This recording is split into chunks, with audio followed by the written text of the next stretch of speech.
AT&T's acquisition of CNN's former parent company, Time Warner, is now complete after a federal judge approved the mega merger. The new name for the media company that owns CNN is WarnerMedia. And joining us now is John Stankey. He's the new CEO of WarnerMedia. He's our new boss, and this is his first television interview since the merger. Also joining us is Brian Stelter, CNN's senior media correspondent. Welcome. Thank you. It's good to be here.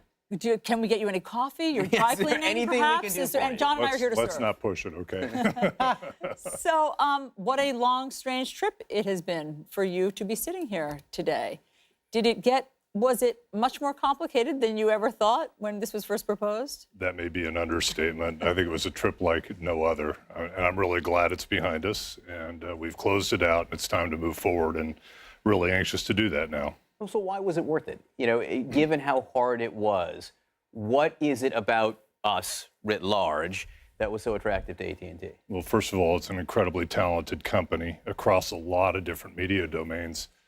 And we felt it was really important that we have scale and capability to work on content from a variety of different segments. And so, just like sitting here, news is very unique from what you might get in scripted long form, but both are very important in terms of how individuals want to consume content. For us over time, the days of being able to get people just to buy connectivity from you are coming to a close, because connectivity is becoming very ubiquitous and very similar, and you're going to have to find ways to differentiate your business over time. And there's no better way to do it than with emotional content that customers attach to. What are you focused on, Brian? Well, you said to me the other day, CNN has a special social responsibility compared to, TNT or TBS or the Cartoon Network. And I think what I hear from staffers here, they wonder, well, what happens when CNN's Jim Acosta the other day is told by the campaign manager of the Trump campaign, you should have your credentials revoked? What happens in that environment when it's not Time Warner, it's WarnerMedia? First of all, Jeff's got to continue to do what he does, which is run this organization. Jeff Zucker, the CNN president. Incredibly well, and that first and foremost will continue. And as you know, he's here with us for the ride going forward, and I'm really pleased and excited about that. He's a very talented individual, and that will obviously be our first driver. But secondly, as I said to you last week, we clearly understand that there's a different obligation and responsibility in running a news organization like this, and we understand that it's a two-way street, that individuals like yourself work very hard to ensure that you're picking up factual and accurate information. And our job as owning this asset and managing it with you is to make sure we back you up in that regard when you're doing your jobs well. And we're committed to doing that. You know, it's a heck of a time to be jumping into the news business right now. It's no different than the fact that this was a unique approval process, right? Well, are they disconnected? I have to say. I mean, are they disconnected given the history here of what the president has said about the merger and about CNN in the past going forward? Obviously, we cover the Trump administration very closely, and it creates a lot of complications. Look, I think everything in industry right now is probably more complex and more difficult than it's ever been. And I think if you were sitting over at Facebook today and asking about what it's like to run their business, the transparency dynamic that any company has to run under, and the volatility that it brings into decision making, that's just part of industry today. And I don't think it's unique to our circumstances. I think it's just broad scale across the economy right now. So for all of our viewers who are watching, they want to know what this means for them. Are their costs going up? What else? How will this affect them? Contrary to what the government alleged, no. Our goal here is actually to innovate on product. And, for me personally, why I'm excited to be here, I've always been happiest in my career when I get to build things and do unique things and do things that are different. And our goal here is to invest in this business, and our goal is to do it in a way that provides for platforms and capabilities that are consistent with where technology is taking things. And, a classic example might be here at CNN. How can we broaden the distribution of the great content you guys build every day? How can we make it more readily available in the pushed lifestyle that everybody leads? And I think there's some very exciting things to do in that regard. So it's about innovating. It's about building new product. It's about investing heavier in content. It's certainly not about going out and just trying to think about we want to raise prices on content for what other people buy. I think that's interesting because there's been some concern in the cable industry that we're in a period of decline or shrinkage as opposed to growth and investment. And you're saying at places like HBO, there's more money that should be spent. Well, look, I think that the model as we know it today, standard linear television is a very mature model. Standard linear television in the form of how ads are supported in it. But there's an opportunity to innovate in that regard, not only with how the content's configured, but to think about how advertising supports that content. And that's why we established the advertising entity with an AT&T that's being led by Brian Lesser. The purpose of that is to start building the new ad formats and the more targeted advertising that can lower ad loads and still monetize content in a way where it remains affordable for the customer. So that's the kind of innovation we're going to be working on. So fewer ads, but more valuable ads. But when I hear you say that, I think, wait, what about Samantha Bee? Right, a few weeks ago, advertisers start calling up because she offended a lot of people with her comments about Ivanka Trump. What do you do when that happens?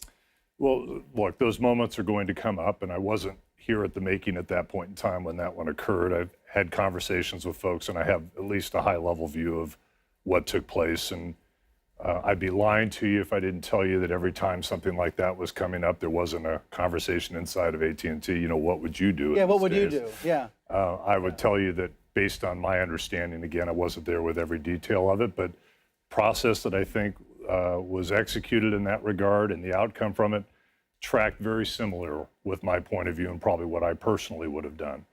At the end of the day, our job is to kind of make reasonable judgments, work through these things, get the facts. I think what is true is we're in a very transparent time. The speed at which you need to do that is changing pretty dramatically. It's going to have to be much faster than it has historically been.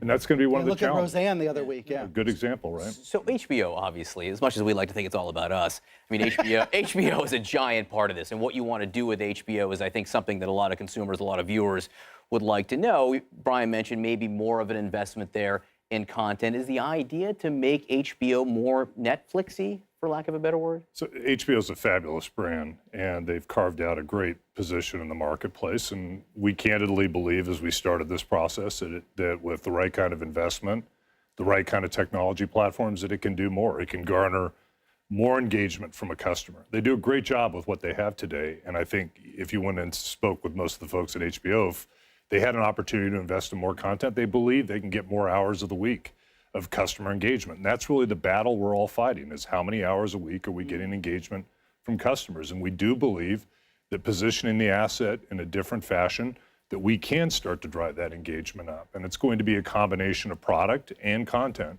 that enables that to happen. And that's clearly a place we're going to be spending some time. I think you should bring back The Sopranos and Sex and the City. Have you considered that? My job is to stay out of the content decisions and facilitate capital allocation. All but right, I'll pass it Wait, on. you don't want to be hanging out in the writer's room? You don't want to be pitching your own shows? Well, I'm going to watch, but I'm certainly not going to get involved in the decision. I would take The Wire.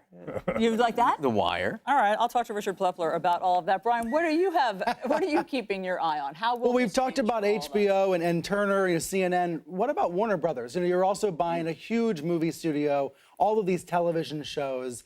What is the future of a big studio like Warner Brothers? So I think as things evolve over the next 5 years, one of the things that many companies are going to want to do is be able to more directly control their intellectual property. And if you can control your intellectual property, then you have the flexibility as to how you move it around your technology platforms.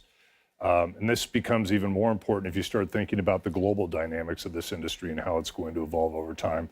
So we're picking up an incredibly talented group of individuals that know how to make content, both in a variety of long-form cinematic and scripted short form. And that becomes an engine, and it becomes an engine to have more intellectual property that allows you to drive people into your technology platforms and get that engagement I talked about earlier. So continuing to use that skill set, continuing to manufacture intellectual property that you can own, control, and library over time, I think that's the flexibility of kind of what's driving the vertical integration in this industry. And it's interesting to hear, bottom line is the goal is more hours per week, That's right? right. All these big media companies, they want more time with more consumers. If you think about the battle we're in right now, it's a battle for customer engagement. Physics isn't going to change the number of hours in the day, unfortunately. Technology will enable some instances where people maybe can spend more time consuming, as we see people spending less time behind a wheel, maybe in autonomous vehicles, more time in the backseat of a car. 5G networks that enable ubiquitous distribution of video no matter where you are. I think there's going to be an opportunity for more consumption of content within the context of that 24-hour day. Our job is to figure out how to get our fair share of it. Is Allison safe? Allison's safe. You're all safe. That's all I wanted to know. Thank you. Thank you so very much much. for that. John, thank Great you. to have you here, and good it's to an be here. exciting time. I'm very excited to be with all of you.